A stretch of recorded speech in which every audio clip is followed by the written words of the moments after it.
There are two critical factors that determine whether a party is going to win an election: the message and the mic. How good's your message and how big is your microphone? If you have a gigantic microphone, you can drown out the other side's message, no matter how good it is. In this election, with outside groups spending 7 times as much on Republicans as Democrats, the GOP had a huge mic and hence a huge advantage. But I would argue that they were more effective with their message as well. For 30 years, they've been pounding their message home. Lower taxes, smaller government. Lower taxes, smaller government. Everyone knows it. Now, what is the Democrats' message? Well, that's a lot more muddled, especially when the leader of the party keeps agreeing with the other side. We have a long tradition in this country of a desire for limited government, of a suspicion of the federal government, of a concern that government spends too much money. I mean, that's as American as apple pie. That's their message. All right.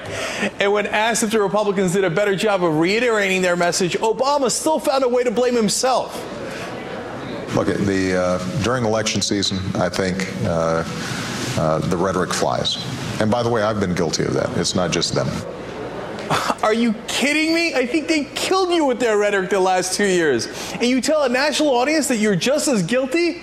That's not true on 2 grounds. One, the GOP rhetoric is always harsher, in my opinion, 1,000 times harsher. You shouldn't create a false equivalency. Second, you only wish your rhetoric was as strong and effective as theirs. One more example to prove that point: when asked if his supporters were right to be disappointed that he didn't push his agenda harder, the president made the case for the Republicans again.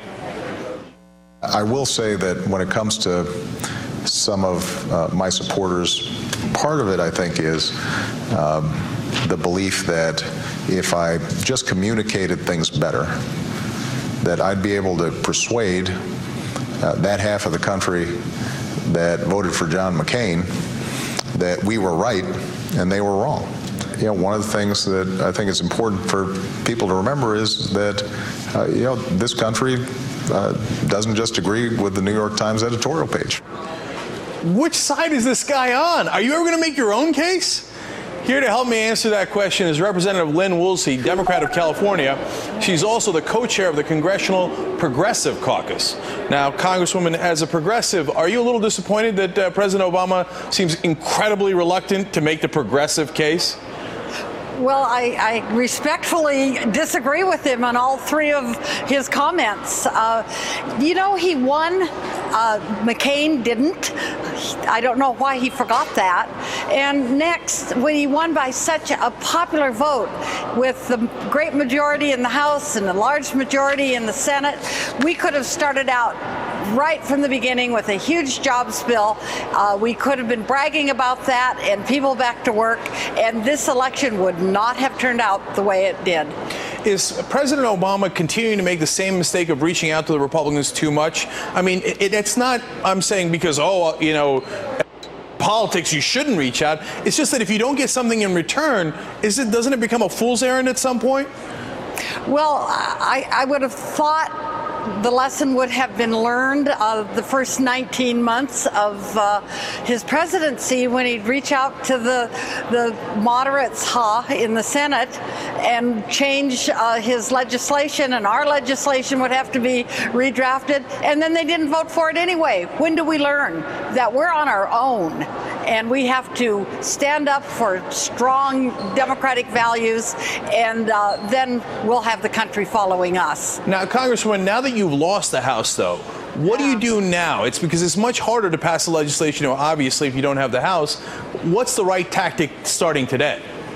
Well, step one, we have to know that what we did pass was worth defending, and we must make sure none of that is rolled back, that the health care bill stays in place, and if anything, we improve upon it, that we bring our troops from home from Iraq and Afghanistan as promised, and that we work to get some of the House bills passed in the Senate, even though we're not in the majority. But we cannot give up, like on Social Security and on Medicare, and the tax rollbacks have to be fixed so that the wealthiest pay their fair share.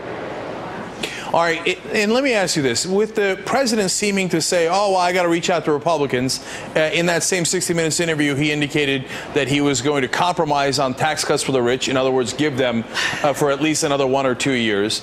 Without the House, how do you do it? I mean, it seems like to me, looking at it from the outside, the Democratic agenda doesn't seem to have a chance. I mean, if your president won't fight for it and you don't have the House, how in the world are you ever going to get it through? Well, Cenk, actually, the public does not agree with the not rolling back those tax breaks for the top 2% of the wealthiest. It's in the high 50s that people say, yes, make permanent tax breaks for middle-income workers and help the poor.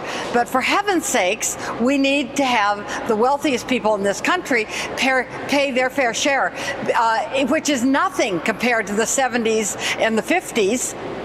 So, Congresswoman, let me press on that just a little further. If the president seems to be ready to give in on that, and he pretty much said so on 60 Minutes, how do you change his mind? And more importantly, how do you change his frame of mind instead of just constantly conceding to the Republicans, oh, you're right, limited government, spending cuts, etc. How do you, as a Congresswoman and as the Progressive Caucus, go in and try to change the president's mind?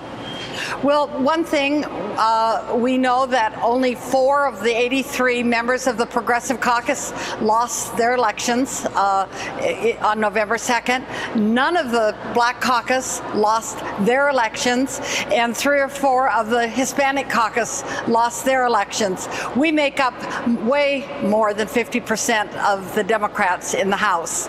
Therefore, our voice will be strong and our voice will be loud, and we are going to stand for the progressive democratic values, not even progressive values, democratic values. We're not going to roll over for the Tea Party. All right, that is a strong message. And by the way, to finish up that line of thinking, half of the Blue Dog Democrats lost. So apparently that didn't work out as well for them. But I want to thank you, Congresswoman Lynn Woolsey, for joining us. Really appreciate it. Thank you for having me. All right, thank you.